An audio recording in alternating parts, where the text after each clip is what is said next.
పిత పుత్ర పవిత్రాత్మ నామమున ప్రభు మీతో ఉండునుగాక. ప్రియ సహోదరి సహోదరులారా, ఈ పూజ నెరవేర్చే మొదటకు మనం చేసిన పాపముల కుటుంబం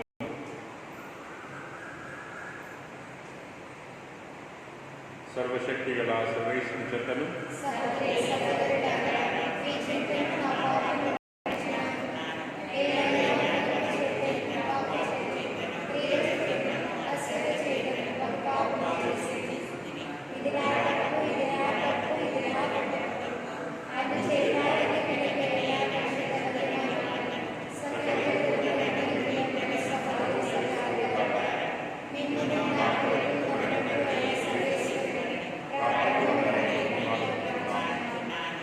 సర్వశక్తి గల సర్వేశ్వరుడు మనకు దయచూపి మన పాపం మన్నించి మన నిత్యం చేర్చుదురుగాక.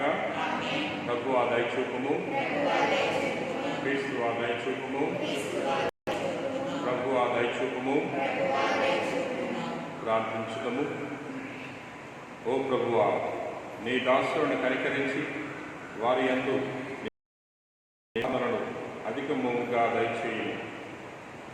ఆ రీతిగా వారు దైవ ప్రసాదితమైన విశ్వాసము, నమ్మిక, ప్రేమలో బలపడి నీ కట్టడలను ఆచరించటంలో అప్రమత్తముగా ఉండుగాక.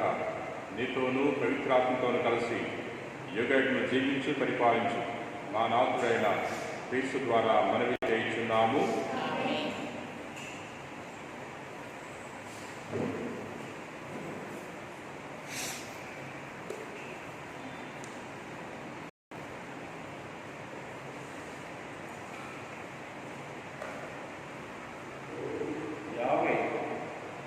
మీతో చేసుకున్న బంధన సంబంధించిన ఇది మొదటి పట్టణం నిర్గమకాండం 24వ అధ్యాయం 3వ వచనం నుండి 8వ వచనం.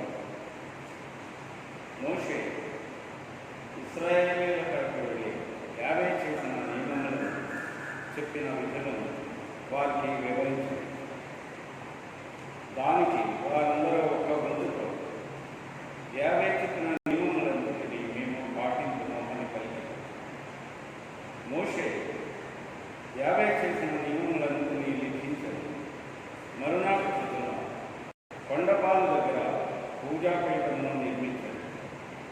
ఇశ్రాయేలీయుల 12 గోత్రములకు గుర్తులుగా 12 శిలలను పెట్టారు. అప్పుడు మోషే దహన బలులు అర్పించినప్పుడు, సమాధాన బలులుగా కోడలను అర్పించినప్పుడు ఇశ్రాయేలీయులు తొడుచు వాడులను కొంతమందిని పంపారు. మోషే కోడలని తెగలో సగం కళ్ళలో పోసి మిగిలిన సగమును పూజాపీఠంపై చదివారు. అతడు నిబంధన గ్రంథమును చదివి ఇశ్రాయేలీయులకు వినిపించారు. వారు 50 శాసనములలో మేము అనుసరించు, మేము ఆయనకు విధేయులమై ఉందుము అని.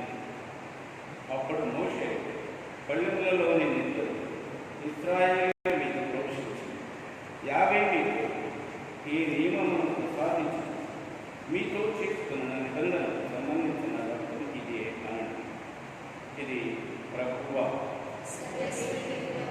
ప్రత్యుత్తర గీతం. అందరూ మీరు దేవునికి కృతజ్ఞతాస్తుతులను బలిని అర్పించు. దేవాది దేవుడైన ప్రభు సంభాషిస్తున్నారు. ఆయన తీర్పు నుండి పడమర వాక్యంలో గల విశ్వధారాన్ని పిలుస్తున్నారు. సౌందర్యమైన సీయోను పట్టణం నుండి ఆయన వెలుగు ప్రకాశించుతున్నారు.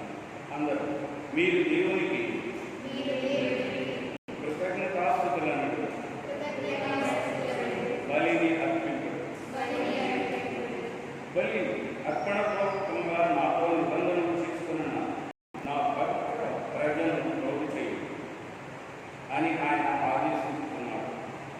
ప్రభువు న్యాయవంతుడు నీవు, ఆయన స్వయంగా న్యాయించుకున్న నీవు ఆకాశము సాక్షును. అందరూ మీరు దేవునికి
పునీత మత్తయి గారు రాసిన పవిత్ర సువిశేషంలోని భాగము మత్తయి సువార్త 13వ అధ్యాయము 24వ వచనం నుండి 30వ వచనం వరకు. యేసు వారికి మరి యొక్క ఉపమానమును చెప్పెను. పరలోక రాజ్యము తన పొలమునందు మంచి విత్తనములు చల్లిన వారిని పోలికొన్నది. జనులు నిద్రించు వేళ వాని పగవాడు వచ్చి గోధుమలలో కలుపు గింజలు చల్లిపోయెను. పైరు మొలచి వెన్ను విడిచినప్పుడు కలుపు మొక్కలు కూడా కనిపింపసాగెను. అప్పుడు ఆ యజమానుని సేవకులు అతని వద్దకు వచ్చి, అయ్యా, నీ పొలములో మంచి విత్తనములు చల్లితివి కదా, అందులో కలుపు గింజలు ఎట్లు వచ్చి పడినవి అని అడిగిరి. అందుకతడు, ఇది శత్రువు చేసిన పని అని పలికెను. అంతటా వారు, మేము వెళ్ళి వారిని పెరికి కుప్పవేయుదుమా అని అడిగిరి. వలదు కలుపు తీయబోయి గోధుమను కూడా కల్లగించరేమో. పంటకాలం వరకు రెంటిని పెరిగనిండు. అప్పుడు కొత్తగంటతో ముందుగా కలుపు తీసి వారిని అగ్నిలో వేయుటకు కట్టడు. గోధుమలను నా గిడ్డంగులలో చేర్పుడు అని చెప్పెదను అని పలికెను. ఇది క్రీస్తు సువిశేషము. నెట్స్వార్తలో యేసు ప్రభు గోధుమలు కలుపు గింజలు అనే ఒక చక్కటి ఉపమానాన్ని ప్రభు తెలియజేస్తున్నాడు. దీని ద్వారా పరలోక రాజ్యం గురించి ప్రభు వివరిస్తున్నాడు. పొలంలో పంట వేసినప్పుడు కలుపు మొక్కలు వాటంతట అవే పుట్టుకొస్తూ ఉంటాయి. మన ప్రమేయం లేకుండా వాటిని మనం తీసివేస్తూ ఉంటాం. సాధారణంగా వాటిని రైతులు వేరు చేస్తుంటారు. ఎందుకని ఈ కలుపు మొక్కలు భూమి యొక్క సారాన్ని తీసేసుకుంటాయి.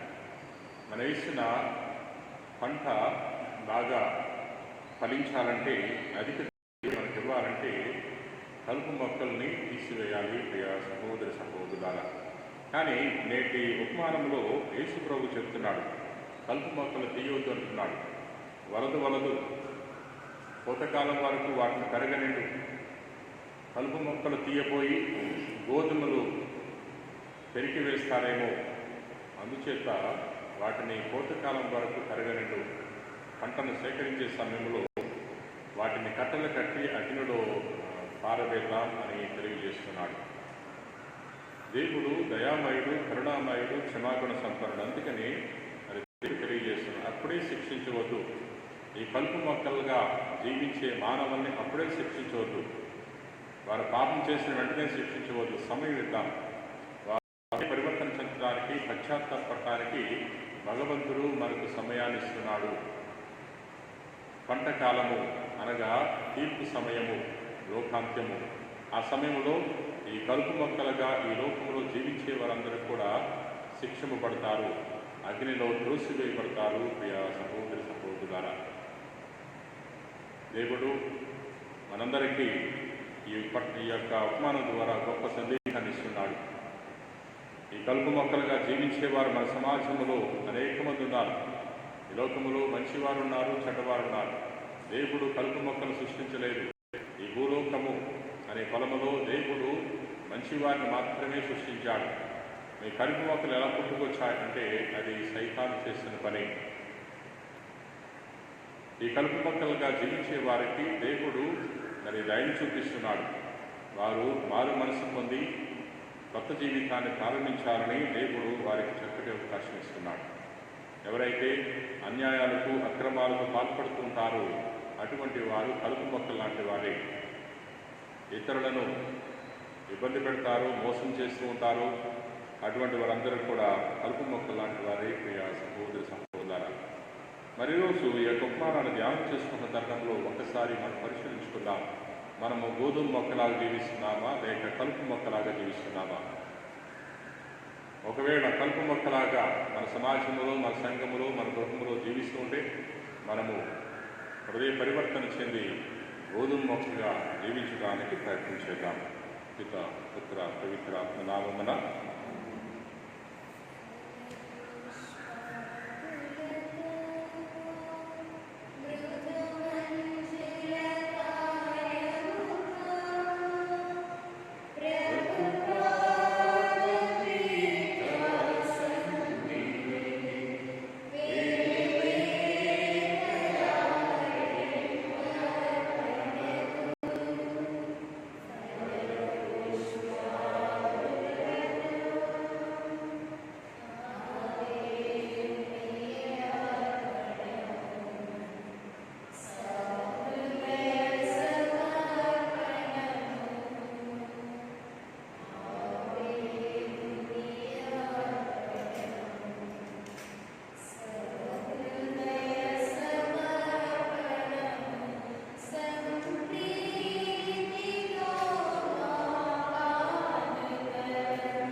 అంగీకారమగినట ప్రార్థింపము.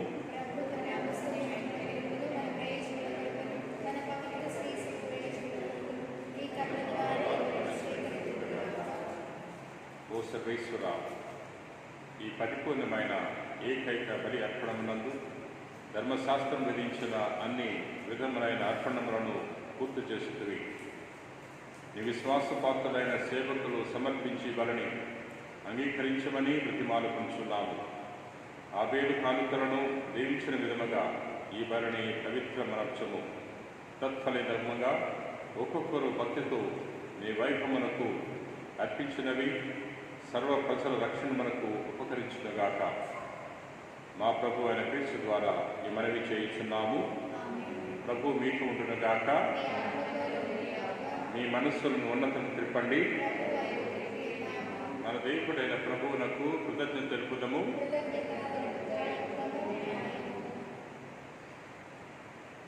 ప్రభువున దేవ పావనపిత సర్వశక్తి గల నిత్య సర్వేశ్వర, మేము ఎల్లప్పుడూ ఎచోటును నీకు కృతజ్ఞతాలను చెల్లించుట యుక్తము, న్యాయము, ధర్మము, రక్షణదాయకము. నీ అమిత ప్రేమ వలన మానవుని సృష్టించుతువి. పాపం చేసిన అతనిని న్యాయముగా శిక్షించుతువి. కానీ మా ప్రభు అయిన క్రీస్తు ద్వారా దయతో అతనిని రక్షించుతువి. కావున క్రీస్తు ద్వారా దూతలని మహత్వమును పొగడుచున్నారు. అధిపతులు ఆరాధించున్నారు. శక్తివంతులు వణుకుచున్నారు. పరమండలమందరి బలవంతులను ఆనందపరవశులైన భక్తి జ్వాలకులను ఏకీభవించి ఉప్పొంగుచు నీ స్తుతులను పాడుచున్నారు. వారులతో మా స్వరములను ఏకము చేసి నిన్ను దీనభావముతో స్తుతించుట ఎట్లనగా,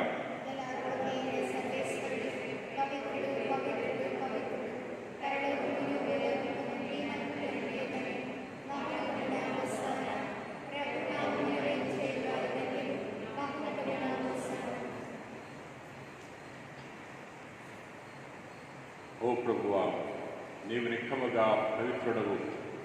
సర్వ పవిత్రతకు ఓటై నీవి కనుక నీ పవిత్రాత్మ ద్వారా ఈ కానుకలను పరిశుద్ధపరచ మేము ఆలోచించున్నాము.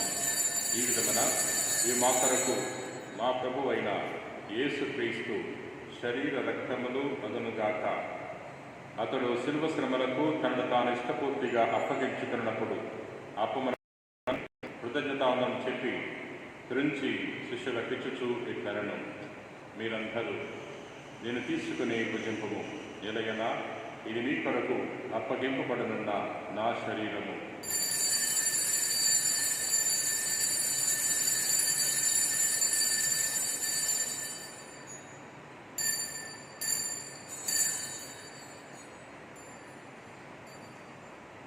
ఆ విధముగానే భోజనానంతరము పాత్ర మందుకొని మరలా కృతజ్ఞతామని చెప్పి స్తుతించి శిష్యులకిచ్చుచూ ఇట్లనను, మీరందరూ దీన్ని తీసుకొని దీని నుండి పానము చేయుడు. ఎలయనా ఇది నూతన నిత్య నిబంధన యొక్క నా రక్తపు పాత్రము. ఇది మీ కొరకును అనేకుల కొరకును పాప పరిహారమునకై కారబోయబడును. దీనిని నా జ్ఞాపకార్థం చేయుడు.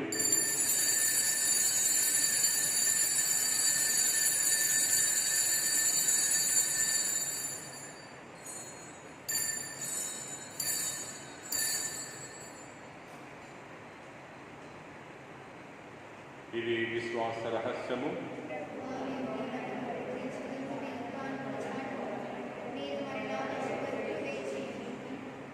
కనుక తండ్రి, క్రీస్తు మరణమును తాను స్మరించుచు జీవమునసు ఈ అప్పమును రక్షణ పాత్రమును నీకు సమర్పించున్నాము. నీ సముఖము నుంచి నీకు పరిచయం చేయుటకు మమ్ము పాత్రలుగా చేసినందుకు నీకు వందనములు తెలుపుచున్నాము. క్రీస్తు శరీర రక్తములందు పాలివారముకు మమ్ము పవిత్రాత్మ ద్వారా ఐక్యపరచమని ప్రతిమాలుకుంటున్నాము. ఓ ప్రభువా, ప్రపంచమంతటి వ్యాపించి ఉన్న మీ శ్రీసభను జ్ఞాపకముంచుకనము. మా ఫ్రాన్సిస్ పాపు గారిని, మా జోసెఫ్ రాజారావు పీఠాధిపతిని, గురువులందరితో పాటు మమ్మను నీ ప్రేమయందు పరిపూర్ణ చేయము. ఉత్తానముగ నమ్మికతో చనిపోయిన మా సహోదరులను నీ కనికరమందు చనిపోయిన వారందరినీ జ్ఞాపకముంచుకనము. వారిని నీ దివ్య ప్రకాశంలోనికి చేర్చుకనము. మా అందరిపై దయచూపి దేవుని కన్యతలేక మరియమాతతోనూ ప్రతి అపోస్తులతోనూ ఆదున్న నీకు సేవ చేసిన పుణ్యాత్మందరితోనూ మాకు నిత్య జీవములో భాగమును దయచేయము. అప్పుడు వారితో కలిసి మేము నీ కుమారుడు యేసుక్రీస్తు ద్వారా నిన్ను స్తుతించి మహింపరచుదము.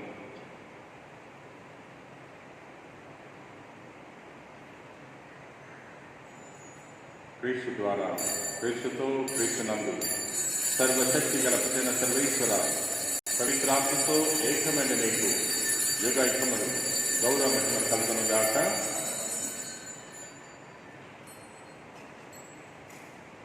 మన రక్షకుడు ఇచ్చిన పరమోపదేశం అనుసరించి ప్రార్థనకు సాహసింతము.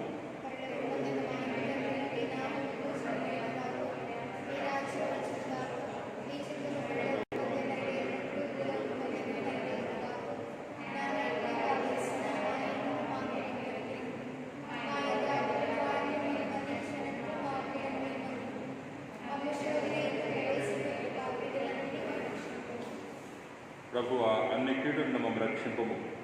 మా రోజులలో మాకు శాంతిని ప్రసాదింపము. నీ అనుగ్రహం వలన పాపము నుండి మమ్మ విముక్తిని చేసి అన్ని కలతల నుండి సర్వదా కాపాడుము. మేము మోక్షానందములు మా రక్షకుడైన యేసుక్రీస్తు ఆగమమును నిరీక్షించుందము.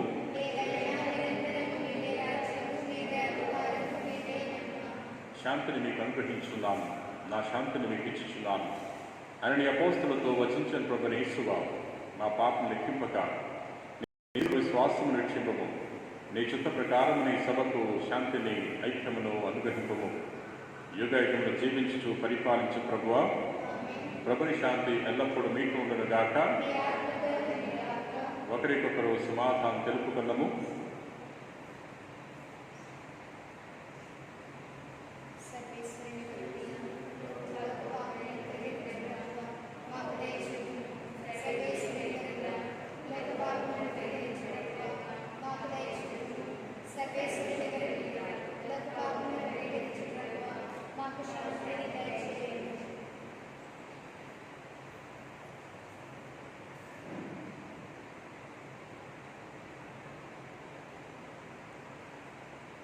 ఇదిగో సర్వేశ్వరుని గొర్రెపిల్ల, ఇదిగో లోక పాపములను పరిహరించు ప్రభు. గొర్రెల విందునకు పిలువబడిన వారు ధన్యులు.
ప్రార్థించుదము.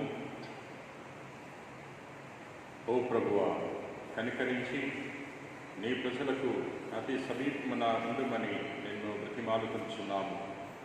స్వర్గపు ఆహారముతో సంతృప్తి చెందిన మేము మా ఆది పాపపు దుస్థితిని విస్మరించి నూతన జీవమును జీవింపగలిగినట్లు నీ కృపను అనుగ్రహింపము. మా ప్రభు అయిన క్రీస్తు ద్వారా ఈ మనవి చేయించున్నాము. ప్రభు మీతో ఉండునుగాక. సర్వశక్తి గల సర్వేశ్వరుడు పిత, పుత్ర, పవిత్రాత్మను ఆశీర్వదించి కాపాడుదురుగాక. సమాధానంతో వెళ్ళి క్రీస్తు ప్రేమలో జీవించండి.